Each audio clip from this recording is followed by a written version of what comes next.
विवाह को 4-5 दिन ही बचे थे कि आलोक की बुआ और बाबूजी बहुत ही रूखे से चेहरे लिए आए।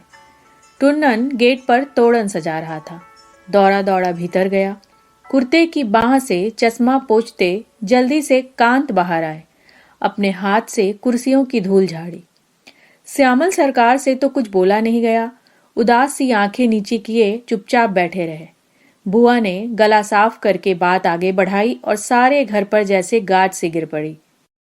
देखिए, कुछ ऐसी व्यवस्थाएं घिर आई हैं कि आलोक का विवाह हमें श्यामल पर बैठी जांच कमीशन के अध्यक्ष रमाकांत वशिष्ठ की लड़की से कर देना पड़ रहा है। इज्जत का सवाल है। यह विवाह नहीं हुआ तो वे उल्टी सीधी रिपोर्ट दे देंगे और जेल जाने तक की नौबत आ सकती है। ये नाचने गाने वालियां क्या समझेंगी? पर आप तो पढ़े लिखे हैं कांत, आपको स्थिति की गंभीरता समझनी चाहिए। यह आलोक तो एकदम से छान पगहा तुड़ाने पर तुला है, पर आप ही समझाइए ना। यदि हम मीरा की शादी अपने मुनीम जी के या फिर और किसी होनहार लड़के से करा ही डालते हैं तो किसी का क्या बिगड़ेगा?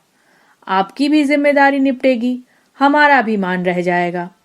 आप चाहें तो हम शादी का सारा खर्चा उठा सकते हैं, पर आलोक को बख्श दीजिए। नमस्कार, मैं नीलम झा आज लेकर आई हूँ लेखिका अनामिका के उपन्यास लालटेन बाजार। 109 पेजों की इस किताब का मूल्य है 160 रुपया। अमेजन पर यह किताब छूट के साथ उपलब्ध है। इसे प्रकाशित किया है राजपाल प्रकाशन ने। इस किताब से संबंधित और जानकारी आपको www.booktube.in पर प्राप्त हो जाएगी। आइए अब आगे का अंश सुनते हैं। कांत की मुट्ठियों में भींचा भींचा चश्मा टूट गया। कांच की किरचियों से उंगलियां लहूलुहान हो गई। लगा कि दिमाग का एक एक पुर्जा बिखर जाएगा। लड़की नहीं हुई, गाय बैल हो गई। इस बथान में नहीं अटती, उस खूंटे से बांध दो।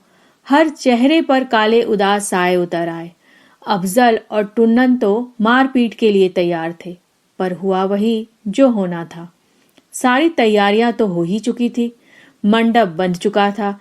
सिर्फ दूल्हा नामधारी जीव बदल गया। श्यामल सरकार के असिस्टेंट रामचरण कश्यप का लड़का सुभाष व्यथित। गुड्डे गुड़ियों की सी शादी हुई। रुन्नू की स्थिति पागलों की सी थी। ससुराल में बहुत ही ठंडा स्वागत हुआ मीरा का। होना ही था। जबरदस्ती की शादी थी।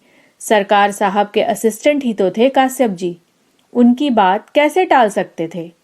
इसीलिए कुर्बानी दे दी।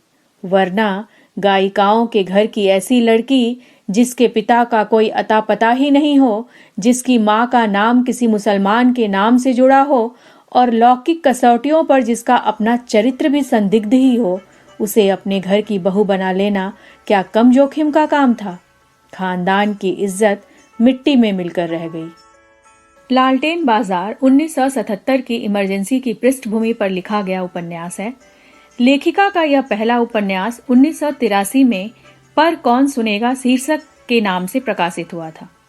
पाठकों के आग्रह पर 2019 में नई साज सज्जा के साथ लालटेन बाजार के नाम से फिर से उपलब्ध है।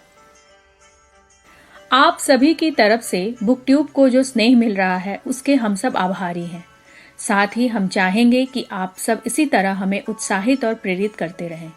हमारी यह कोशिश पसंद आए तो लाइक, सब्सक्राइब और कमेंट्स करना ना भूलें।